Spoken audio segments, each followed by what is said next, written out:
Hello and welcome to Read Becca.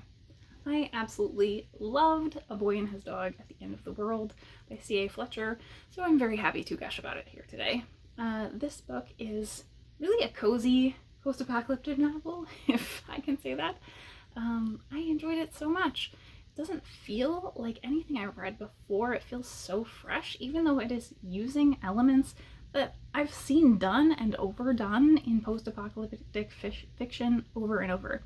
So this has those elements of there being some kind of reproductive issue, virus, climate change, all of those things culminating in a massive decrease in population. And now we're finding a new normal. This is a generation later and people are far flung, really. So our starting location is the Outer Hebrides, which are islands off of Scotland. So it's kind of, like I said, a very cozy setting. Grizz lives with his family there, and they're really, for the most part, the only people that they know. They don't go very far, but they do scavenge for what they need, and they've kind of learned to meet their own needs for the most part. So they've found that new normal. And then a visitor shows up in a ship, and this visitor seems friendly enough. They have their guard up, but surprise, surprise, as it says in the blurb, I don't think this is a spoiler, the visitor makes off with his dog.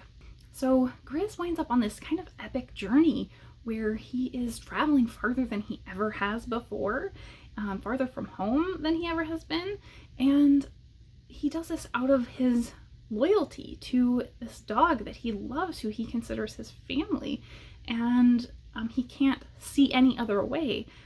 But there are challenges that he faces all along the way in trying to get his dog back, and those kind of journey elements really feel like a lot of post-apocalyptic fiction as well, where we have people who are constantly under threat as they travel and try to get by, heading somewhere that, some unknown location that has a rumor around it. In this case, it's just following wherever the trail of his dog leads him. So right up front, I think there are so many things that this does that are just really smart, that make it stand out. And number one right up front is that there's a really meta element to this. Grizz's father is really into books, so Grizz has that instilled in him, but specifically nonfiction books, because they're useful to learn skills that they may need to survive. And his dad kind of looked down on fiction, but Grizz finds a cache of old sci-fi novels, and they're dystopias and apocalyptic novels. And so Grizz is reading about what people from the past thought this future that Grizz actually exists in could be.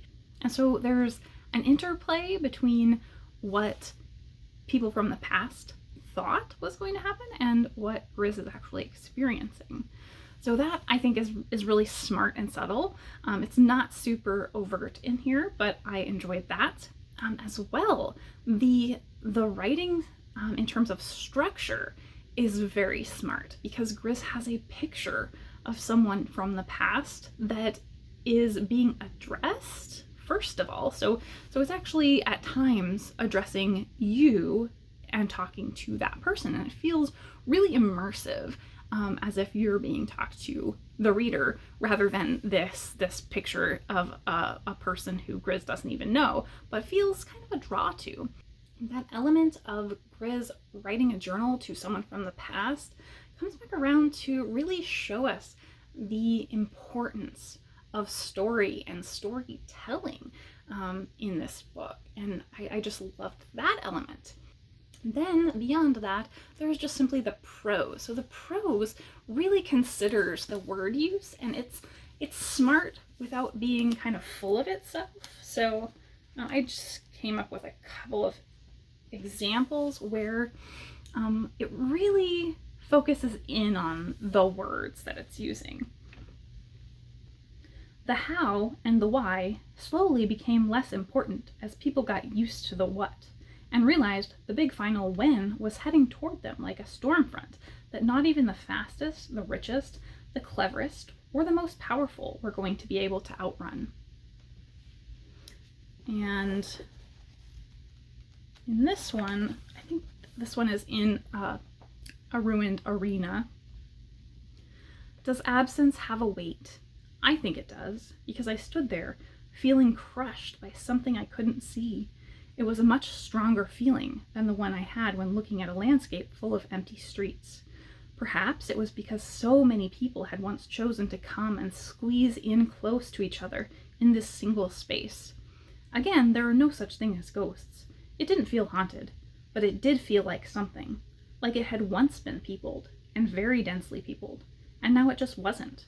It was unpeopled, in the same way something can't be undone unless it has first been done.